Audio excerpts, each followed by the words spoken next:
Hey, napakadaming dapat i-manage pag holiday, right? Tara na at mag-decompress at mag-gratitude journal. Day 2 of the series. Oh, bestie, kamusta? I can see it. You're probably stressing over the holidays. Lahat ng regalo, in-laws, gastos, traffic. Magka-crash na yung utak mo, no? Welcome to Life's Hard, Let's Color. Use my page to rest from your doom scrolling muna. Huwag mong gawing kabit ang stress. Let's color and talk about how to survive the holidays without exploding. Real talk, chill lang tayo.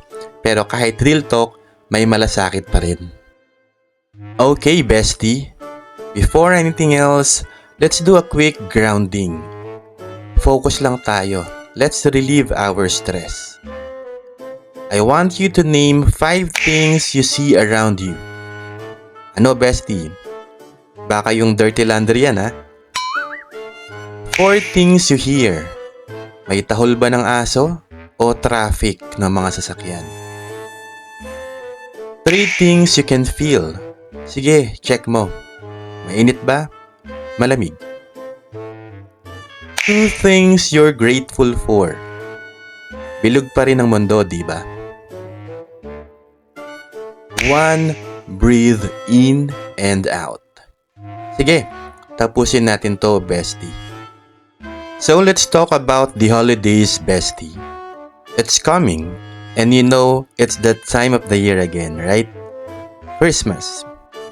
The reason of good vibes, family gathering, and expectation.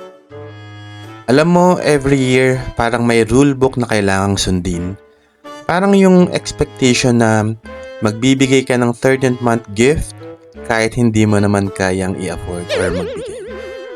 Then, you have the endless, anong gift mo sa akin? Tropa, wala akong budget. Baka magkakautang pa ako. Okay, first, holiday expectations. Let's break this down. Minsan, ang pinagmumula ng stress during holidays, hindi yung di ka nakakabili ng gift, kundi yung mental checklist na pinapasa-pasa sa'yo. Here's the thing. Most of the pressure, yung parang, I need to get the perfect gift or I need to be in every family event, comes from our own expectation. And, let's face it, no one asked for that. Ang dami nating pinaproblema na wala naman talagang demand. Holiday expectations, puro yan self-imposed stress. Tip number 1. Set realistic expectations for yourself. Huwag mong gawing the holidays equals perfect everything.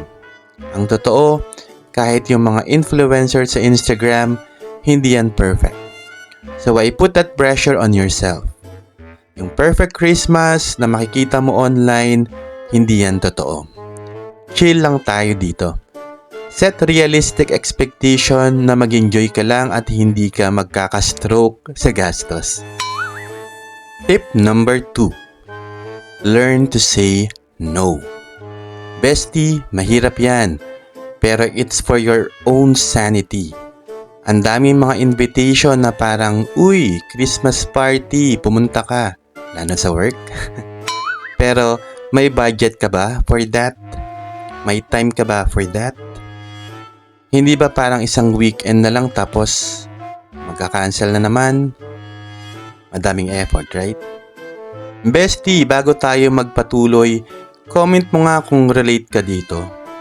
Para ma-check natin sino yung mga nai-stress na sa holiday. Okay. Okay, so how are you handling your own holiday expectations? Kasi bestie, real talk, ang dami nating pinaproblema na hindi naman necessary. What's one thing you're stressed about this holiday season that you think you can actually let go of? How can you make the holidays more real for you and less of a super perfect all-out celebration? So, here's the bottom line, bestie. Manage your expectations and you'll survive the holiday better. Yung Christmas, okay lang maging chill. Hindi mo kailangan ng 15 parties or perfect gift. Alam mo ba yung real magic ng holiday?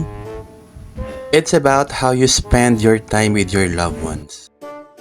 Oh bestie, wag ka nang madamot. If you're getting value from this, share mo to. Also use the comment section to vent out about the holidays.